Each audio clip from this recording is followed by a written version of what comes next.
Taste the Daily. வயது முதிர்வால் உயிரிழந்த மதுரை புறநகர் மேற்கு மாவட்டம் பேரையூர் பேரூராட்சி கழக செயலாளர் பி நெடுமாறன் குடும்பத்திற்கு அதிமுக பொதுச் செயலாளர் எடப்பாடி கே பழனிசாமி ஆழ்ந்த இரங்கலை தெரிவித்துள்ளார்.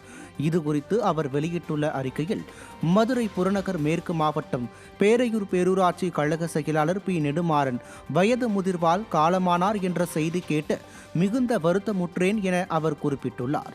மேலும் கழகத்தின் மீதும் கழக தலைமையின் மீதும் மிகுந்த விசுவாசம் கொண்டு சிறந்த முறையில் கழக பணிகளை ஆற்றி வந்த ஆரம்பகால கழக உடன்பிறப்பு அன்பு சகோதரர் பி நெடுமாறனை இழந்து வாடும் அவரது குடும்பத்தினருக்கு ஆழ்ந்த இரங்கலையும் அனுதாபத்தையும் அதிமுக பொதுச் செயலாளர் எடப்பாடி கே பழனிசாமி தெரிவித்துள்ளார். மேலும் அன்னாரது ஆன்மா இறைவன் திருவடி நிழலில் இளைப்பார எல்லாம் வல்ல இறைவனை பிரார்த்திப்பதாகவும் அதிமுக பொதுச் செயலாளர் தெரிவித்துள்ளார்.